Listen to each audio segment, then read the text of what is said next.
Pertandingan antara timnas Indonesia dan Australia yang digelar hari ini berakhir dengan hasil yang mengecewakan bagi Garuda.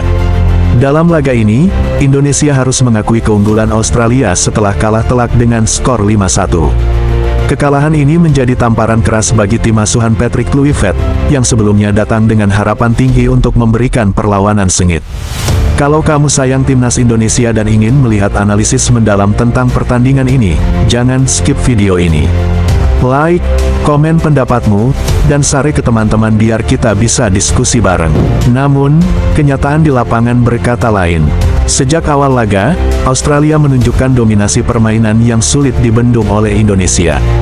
Pertahanan yang rapuh, kurangnya efektivitas di lini serang, serta beberapa kesalahan krusial membuat Garuda harus pulang dengan hasil yang jauh dari harapan. Mari kita bahas secara mendalam bagaimana jalannya pertandingan, apa yang menjadi titik kelemahan Indonesia, serta pelajaran apa yang bisa diambil dari laga ini. Indonesia memulai pertandingan dengan cukup baik.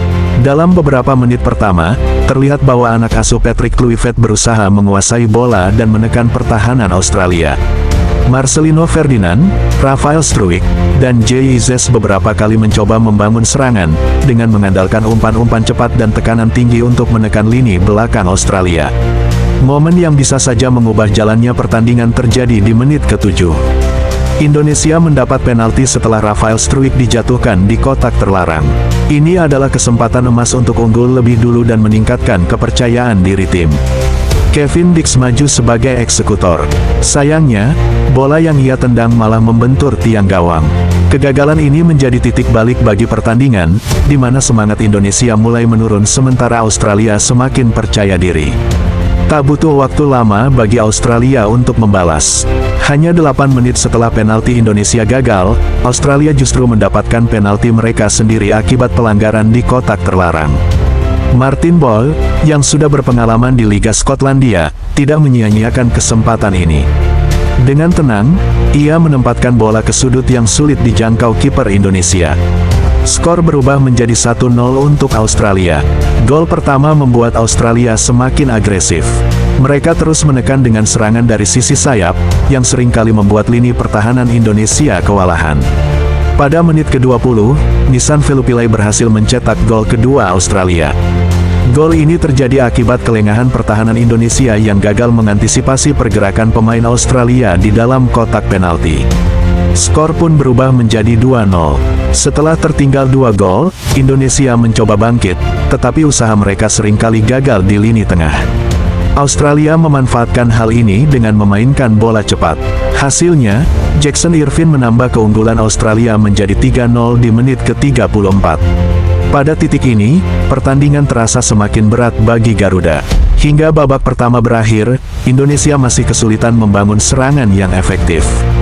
Penyelesaian akhir yang kurang tajam, ditambah dengan lini pertahanan yang terlalu mudah ditembus, membuat babak pertama ditutup dengan keunggulan Australia 3-0. Saat babak kedua dimulai, terlihat bahwa Patrick Kluivert memberikan instruksi kepada para pemain untuk bermain lebih agresif. Beberapa perubahan taktik dilakukan, seperti mempercepat distribusi bola dan menekan lebih tinggi. Namun, strategi ini tidak berjalan sesuai harapan.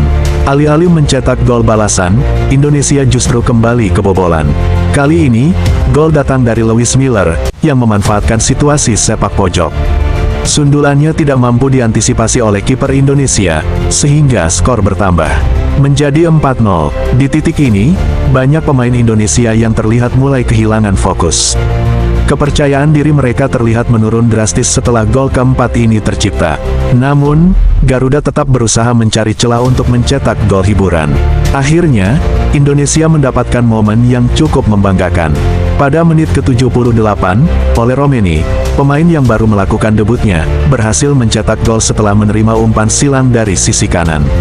Ini adalah satu-satunya gol Indonesia dalam pertandingan ini, yang membuat skor berubah menjadi 4-1. Sayangnya, gol ini tidak cukup untuk membalikkan keadaan.